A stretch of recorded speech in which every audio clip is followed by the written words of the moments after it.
तो डर इस बात से लग रहा है, उनसे नहीं लग रहा। वो ज्यादा क्या करेंगे, वो पीटेंगे, मारेंगे, खत्म कर देंगे जान से। इससे बड़ी बात कुछ नहीं है। सूरज पे और कहाँ कहाँ पहुंचने वाली है। और हमारे देश के अंदर आज ये दो गधे ऐसे करके मुनादी करवा रहे हैं कि भैया 50 जूते लगेंगे, 5,000 रुपए का जुर्माना लगेगा।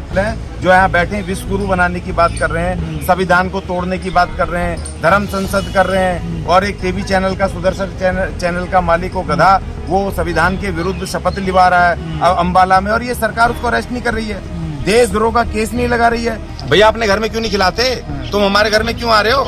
अपने घर में बनाओ ना, अपनी चौकी में, रसोई में। अपने उनसे, अपनी बहन बेटियों से बोलो कि खाना बनाओ, हमारे दलित भाई आ रहे हैं, और उनको फिर वहाँ खाना खिलाओ, तब मानेंगे ना। आपको पॉलिटिकली तरीके से हमारे घर आके खाना खाते हो, जब वोट लेना होता है, तुम अपने घर ले चलो ना। हमले हमारे संविधान से लेकर के और पूरे देश में जो SC/ST के कम्युनिटीज के ऊपर अलग अलग इलाकों में हो रहे हैं, तो डर उससे लग रहा है कि भैया जो हमारे लोग कर्णधार थे, लड़ने वाले थे, जिस समय काशीराम जी जब लड़ रहे थे, अकेले लड़ रहे थे, हमारा समाज इतना जागरूक नहीं था, पढ़ा लिखा नहीं था, गांव-गांव में रहते थे, तो उसके बावजूद उन्होंने इतना बड़ा मूवमेंट खड़ा कर दिया लोगों को जगा करके। और आज जब हमारे सैकड़ों पढ़े लिखे लोग हैं और जब शहरों में रह रहे हैं, सोशल मीडिया है, सब कुछ है, हर चीज से ताकतवर है, आज वो घरों में बैठे हैं, तो डर इस बात से लग रहा है, उनसे नहीं लग रहा। वो ज्यादा क्या करेंगे, वो पीटेंगे, मारेंगे, खत्म कर देंगे जान से। इससे बड़ी बात कुछ नहीं है। लेकिन डर हमें अपने उन लोगों से लग रहा है जो घरों में बैठे हैं। सर्दी होती है तो कहते हैं बहुत सर्दी हो रही है, निकलते नहीं है रजाई ओढ़ के। बारिश होती है तो कहते हैं बारिश हो रही है। और जब गर्मी होती है तो गर्मी तो है ही है। तो इसीलिए डर हमें अपने लोगों से, कमजोर हुआ तो इस वजह से मुनादी हो रही है। हाँ बिल्कुल हो रही है, नहीं तो ये मुनादियां पहले कहाँ थी। जैसे जब BSP वहाँ पर मजबूत थी उत्तर प्रदेश में, चाहे वो सत्ता में कम सीटें आती थी या नहीं रहती थी, लेकिन जो इस बार जो रिजल्ट आए हैं जिसकी वजह से BSP पूरी तरह एक सीट आने से, तो उनको ऐसा लग रहा है, उनको वोट नहीं दिख रहा है, उनको ऐसा लग रहा है कि जैसे अब ये दलित मूवमेंट जीरो हो गया है। और हमारे जो दूसरे लीडर हैं जिनको सबको मिल करके, ठीक है आप पॉलिटिक्स अपनी अलग करो, संगठन अपने अलग चलाओ, मगर राष्ट्रीय स्तर पर एक आप कुछ कॉमन मिनिमम प्रोग्राम बना सकते हो, कोई फेडरेशन बना करके एक साथ आ सकते हो, जिससे कि इस देश के अंदर जितनी भी ये शक्तियां हैं इनको डर तो पैदा हो कम से कम कि भैया कम से इनको अब देखो इस देश में जब 22वीं सदी में दुनिया जा रही है और पूरी दुनिया वो कह रही है भैया हम चांद पे फ्लैट बन गए और सूरज पे और कहाँ कहाँ पहुँचने वाली है, और हमारे देश के अंदर आज ये दो गधे ऐसे करके मुनादी करवा रहे हैं कि भैया 50 जूते लगेंगे, 5,000 रुपए का जुर्माना लगेगा। तो ये शर्मनाक घटना ये उस प्रशासन, उस राज्य की सरकार, उस देश के प्रधानमंत्री और मंत्रियों की है कि इमीडिएट उस आदमी को पकड़ के जेल में क्यों नहीं डाला। क्यों इस बात की जरूरत पड़ी कि वो सोशल मीडिया पर जब तक वायरल ना हुआ, जब तक कि लोगों ने हल्ला नहीं मचाया, उसके बाद भी उसको बड़े प्यार से अरेस्ट कर रहे हो आप।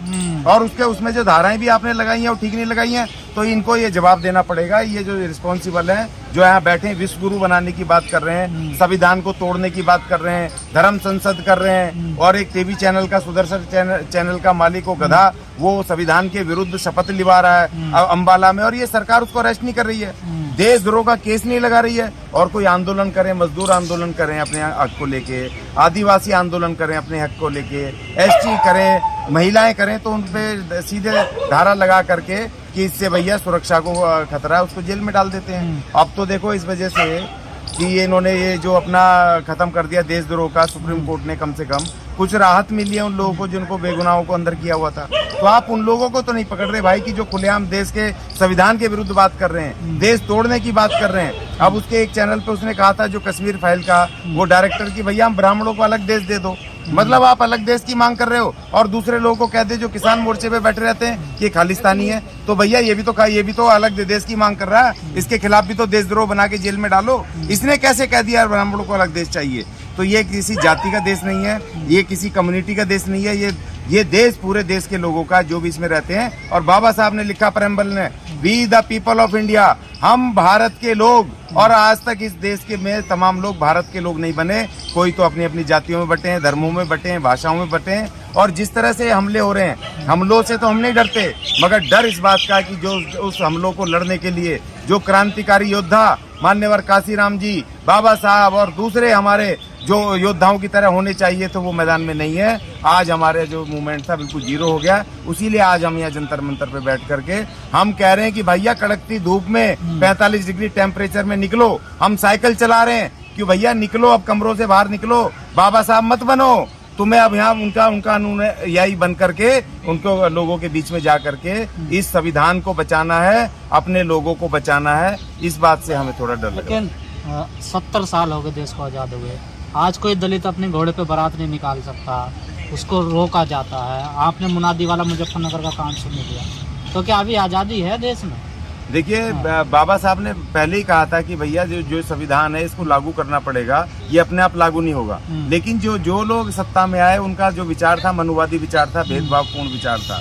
हमने इसमें एक मांग आज के उसमें आंदोलन में ये भी रखी है कि भैया जो संविधान का आर्टिकल 17 जो 26 जनवरी 1950 को बाबा साहब बोल गए थे कि आज से अनटचेबिलिटी खत्म की जाती है, अस्पृश्यता खत्म की जाती है, तो भैया आज 75 साल हो गए, आज क्यों नहीं अस्पृश्यता खत्म हुई? अस्पृश्यता मतलब जातिवाद। तुम अगर हमसे छुआछात करते हो, जब तो घोड़ी पे नहीं बैठने देते। जब तुम हमसे छुआछात करते हो तभी तो तुम हमें आज भी मुनादी करके कहते हो कि हमारे ट्यूबवेल पे नहीं आएगा, तो हमारे खेत में नहीं आएगा। तो हमने इसमें मांग की है कि भैया एक तो आर्टिकल 17 लागू करो, और दूसरा हमारे लोगों को एक एकड़ खेती की जमीन दो, जिससे कि अगर कोई इस तरह का गधा अगर आ जाए, कोई अगर जातिवादी व्यक्ति, तो हमें उसकी जरूरत नहीं है। हम जब तक सेल्फ डिपेंड नहीं होंगे, हमारे पास रोजगार नहीं होंगे, अपने खेत नहीं होंगे हमारे ऊपर, तो इस तरह के गधे हमारे साथ करेंगे, बहिष्कार करेंगे हमारा। हम उनकी बात नहीं मानेंगे तो कहेंगे इनकी पगार मत दो, इनको यहाँ से दुकान से सामान मत दो, इनको खेती में मत आने दो, हमें खेती दे दो। भाई तुम अपनी खेती करो, हम अपनी खेती करेंगे, दोस्ती करनी है तो आ जाना, नहीं तो भैया अपना अपना हम हिसाब से करेंगे। इसीलिए हमने सरकार से मांग की है कि 22.5% इस देश की धन, धरती और शिक्षा में हमें हमारा हिस्सा चाहिए। वो इसलिए चाहिए क्योंकि तो हमारे बच्चे जब तुम्हारे स्कूलों में पढ़ने जाते हैं, तुम्हारे क्या जब सरकारी स्कूलों में पढ़ने जाते हैं, तो उसका प्रिंसिपल अगर ब्राह्मण है, टीचर अगर उसका अपर कास्ट है, तो हमसे वो भेदभाव करता है, छुआछात करता है, ऐसे बहुत सारे केस हैं। तो हम कह रहे हैं कि भैया 22.5% इस देश के जितने भी इंस्टीट्यूशन है जो उसके शैक्षणिक, उसमें से 22.5% हमारे हवाले कर दो। हमारे लोग पढ़े लिखे हैं, उससे प्रिंसिपल से लेकर के और उसका 4th क्लास एम्प्लॉय तक हम अपने आप अपने बच्चों को पढ़ाएंगे, उसका मैनेजमेंट देखेंगे। अब हमें 22.5% हिस्सा चाहिए, इसलिए हम आज यहाँ बैठे हैं और आज हम यहाँ से ऐलान करके जाएंगे और पूरे देश में हम इसको लड़ाई को मूवमेंट को आगे बढ़ाएंगे। एक जगह आपका आरक्षण पूरी तरह से लागू है, वो है पॉलिटिकल लीडरशिप, संसद, विधानसभा। वहाँ आपके लोग बैठ के क्या कर रहे हैं? देखिए, बाबा साहब ने तो पहली बात कह दी थी, क्योंकि इसी रिजर्वेशन को ये मनुवादी लागू करेंगे, क्योंकि इनको वो गुलाम चाहिए ना, सिर्फ खाना पूर्ति करने वाले गुलाम चाहिए। क्योंकि देखो, जब बाबा साहब मूवमेंट में एक बात समझो, जब पूना पैक्ट की लड़ाई चल रही, पूना पैक्ट हो रहा था, और जब गांधी बैठ गए वहां पर अनशन पे अपने कम्युनल अवार्ड के खिलाफ, तो आप क्या समझ रहे हो कि जो बाबा साहब के खिलाफ हमारे लोग नहीं खड़े थे क्या? गांधी के पीछे कांग्रेस के साथ क्या हमारे लोग नहीं खड़े थे? तो उन्होंने कह दिया था कि जब साइन करते ही कि ये जो हुआ ये राजनीतिक रिजर्वेशन, इससे गुलाम पैदा होंगे राजनीतिक पार्टियों के। और वही हुआ। बाबा साहब जब 1952 का पहला चुनाव लड़े, तो उनका जो खास अनुयायी था, वही उनके खिलाफ वहां पर कांग्रेस से आकर के उसी ने हरा दिया, क्योंकि उस पद्धति से। तो इसके लिए लेकिन बाबा साहब हमें बता गए थे कि भाई मैं तुम्हें अलग मौका देके जा रहा हूं कि तुम कितनी भी पॉलिटिकल पार्टियां बनाओ, अपनी पार्टी बनाना, अपना दलित मूवमेंट खड़ा करना, जिस काम को लेके काशीराम जी ने जिसको समझे वो, और अपनी नौकरी छोड़ करके पूरे देश में। चलिए एक और सवाल लीजिए। बाबा साहब ने कहा है पे बैक टू सोसाइटी, कम से कम 10% SC ST OBC के लोग मेन स्ट्रीम में आए हैं, नौकरी चाकरी, अधिकारी, कलेक्टर, जज, अब तो आपके वाइस चांसलर भी बन रहे हैं, सुप्रीम कोर्ट में जज भी बने हैं, वहां से क्यों चुप्पी है?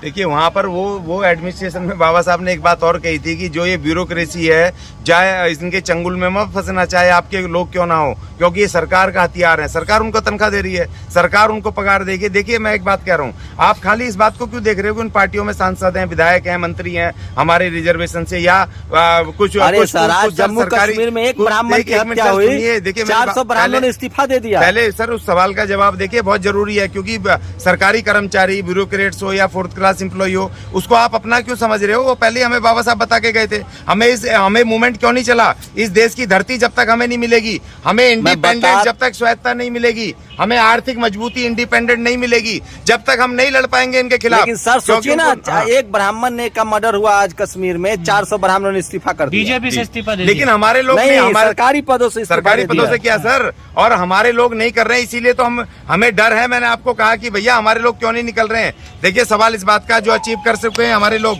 10% लोग वो क्यों नहीं आए? उनमें से 2% तो आओ भाई। आप अगर मानते तुम हैं नहीं आ बहुजन सकते, पैसे डरपोक तो है? दो। आप मानते हैं बहुजन डरपोक है? बहुजन सारे डरपोक नहीं है, कुछ लोग हैं जो नौकरियों पे चले गए, उनको अपनी नौकरी का डर हो गया और उनको ये नहीं पता कि इस संविधान की वजह से तुम्हारी नौकरी है। अगर ये खत्म हो गया तो तुम्हारी आने वाली पीढ़ी वहीं गटर में पड़ी होगी, या तुम चमड़े काटोगे या तुम धोबी का काम करोगे। तुम्हें वही काम देने वाले हैं जो बड़ व्यवस्था में थे। योगी जी रास्ता क्या है? रास्ता संघर्ष, बाबा साहब का और काशीराम जी का संघर्ष है, उसको करो। उन्होंने लोहे बता वाला के गए, सवाल। अनुभव दिया और आगे लेके चलो। योगी जी तो सम्मान कर रहे हैं आपका, देखिए खाना खा रहे हैं आपके घर आके, अमित शाह भी खा रहे हैं। भैया अपने घर में क्यों नहीं खिलाते? तुम हमारे घर में क्यों आ रहे हो? अपने घर में बनाओ ना, अपनी चौकी में और रसोई में। अपने उनसे अपनी बहन बेटियों से बोलो कि खाना बनाओ, हमारे दलित भाई आ रहे हैं और उनको फिर वहाँ खाना खिलाओ, तब मानेंगे ना। भगवान आपको पॉलिटिकली तरीके से हमारे घर आके खाना खाते हो, जब वोट लेना होता है तुम अपने घर ले चलो ना, तब मजा भगवान आएगा। वाल्मीकि ने रामायण लिखी, रामायण राम राज से आपको क्या दिक्कत सर है? ये वाल्मीकि जी का इशू मंच नहीं है, इसमें मैं कोई कमेंट नहीं करूंगा। ये हमारा पॉलिटिकली संविधान 40 है, संविधान में जो हमारे अधिकार हैं उसके ऊपर चर्चा है। नहीं, राम इसमें मैं राज्य कोई चल comment रहा नहीं ना करेंगे। उसके राम नहीं, राज कोई कह रहे राम हो कि हम राज्य वाल्मीकि नहीं महाराज का राज हम ला रहे हैं। संविधान राज को से खुश हैं। और ये और एक और सुन लीजिए, चलो मैं आपको कह देता हूँ इसमें, ये जो राम है या ये जो राम राज्य है, ये वाल्मीकि जी का राम राज्य नहीं है। ये मनुवादी उसका जो वो तुलसीदास गोस्वामी का रामचरितमानस का उनका रामराज है। ये हमारे वाल्मीकि जी का नहीं है। तो इसलिए इस सवाल पे हम ज्यादा बहस में नहीं जाएंगे, क्योंकि धार्मिक सिस्टम राम राज्य में विश्वास नहीं है आपको? नहीं, बिल्कुल नहीं है। मैं तो बिल्कुल खिलाफ हूँ, सख्त खिलाफ हूँ, क्योंकि उस राम राज्य की व्यवस्था को खड़ के हमारे बाबा साहब ने 26 जनवरी 1950 को नया संविधान दिया, जिसकी वजह से आज हम यहाँ बैठ करके जंतर मंतर पे अपनी बात कह पा रहे हैं। नेशनल दस्तक की आपसे गुजारिश है कि अगर इसको बचाना चाहते हैं तो नेशनल दस्तक को सब्सक्राइब करने के लिए रेड कलर के सब्सक्राइब बटन को दबाएं, फिर बेल आइकन की घंटी दबाएं। नेशनल दस्तक को बचाने के लिए बहुत जरूरी है कि हर खबर को शेयर करें, लाइक करें, कमेंट जरूर करें।